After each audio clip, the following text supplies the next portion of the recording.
espartanas.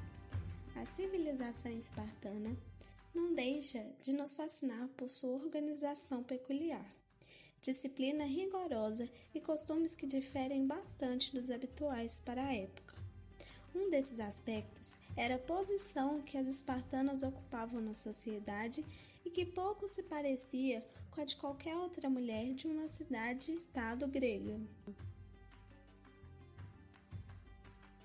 As mulheres espartanas eram submetidas a vários tipos de violência, como quando ficavam completamente nus durante os treinamentos, assim como os homens.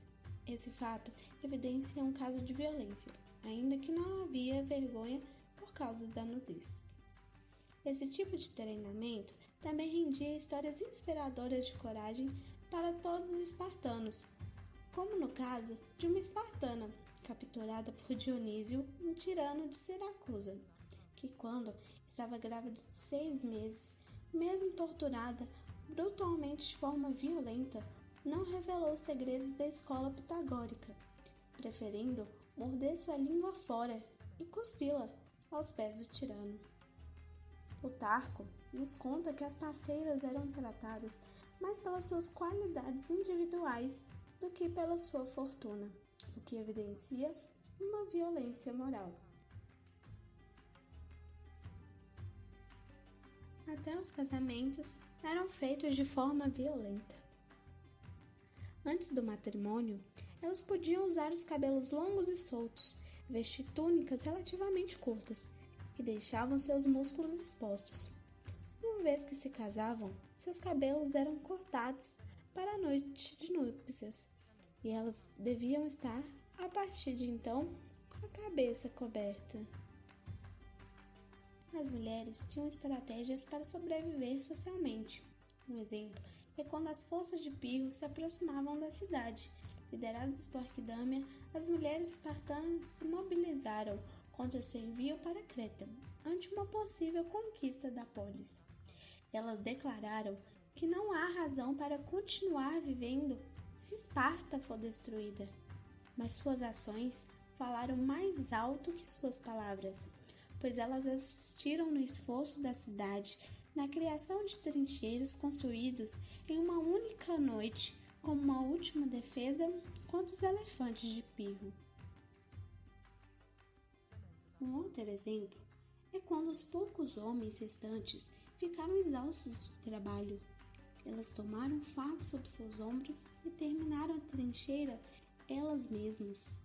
No dia seguinte, Quilones, uma nobre espartana, manteve uma corda ao redor de seu pescoço durante toda a batalha, resoluta em não ser capturada com vida. Ao final do dia, graças aos esforços conjuntos, as forças de Esparta sobreviveram ao ataque e, com os reforços do exército principal, foram capazes de obliterar as forças invasoras. Para que elas obtivessem estratégias de sobrevivência desde pequenas, elas aprendiam a ler, escrever, tocar música e dançar. Elas também recebiam treinamento físico, praticavam esportes e participavam de competições.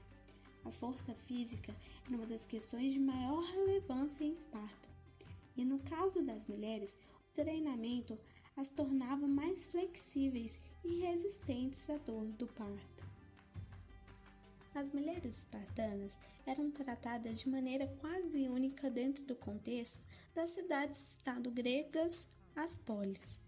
Tanto a permissão das mulheres usarem roupas menores como o fato delas ficarem nuas até depois da puberdade era fato de grande consternação e escândalo entre as outras polis.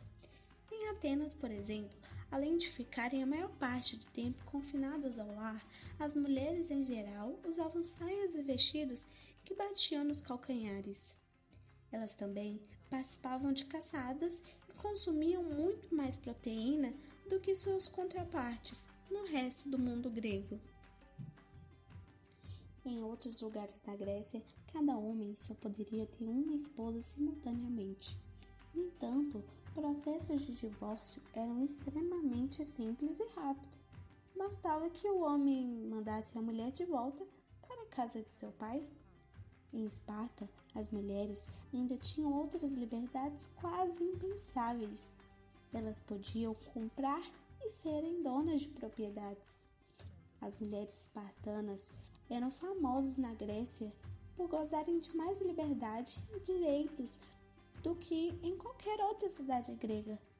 Para seus contemporâneos, elas viviam em promiscuidade e controlavam seus maridos. Reputação gerada da situação de quase igualdade das espartanas com os homens. Além do mais, as espartanas tinham também o direito de estudar com o objetivo de criar mães que produziriam os melhores hoplitas e mães de hoplitas a sua educação focada em leitura e escrita. As espartanas eram proibidas de usar qualquer tipo de maquiagem e perfume, mas comiam bem e o vinho sempre acompanhavam suas refeições. Eram isentas do serviço doméstico, com exceção da obrigação de dar filhos fortes ao seu país.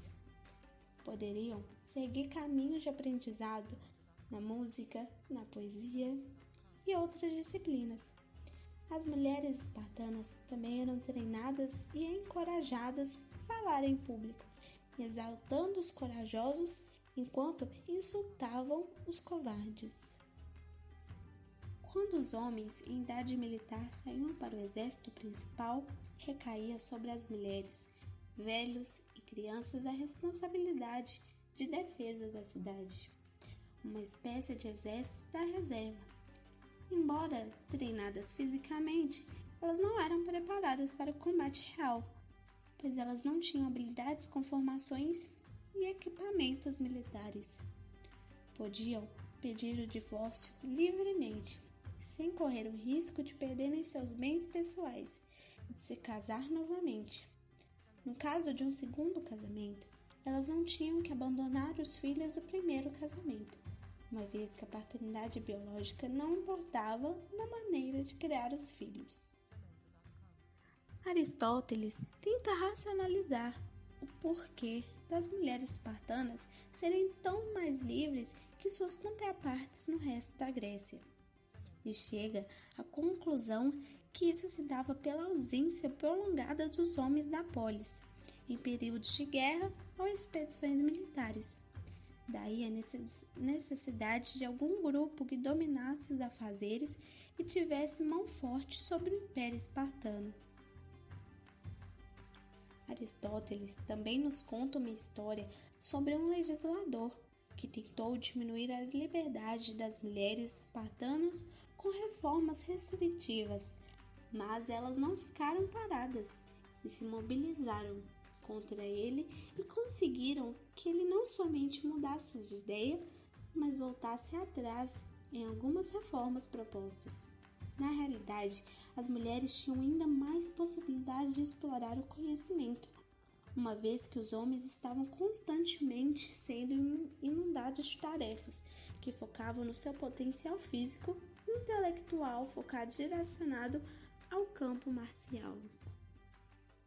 Pois, como eram as mães que ficariam a cargo da criação e educação doméstica de seus filhos, tê-las alinhadas com valores espartanos garantiria que a futura geração de hoplitas já viessem alinhados de berço quando introduzidos aos quartéis comunais.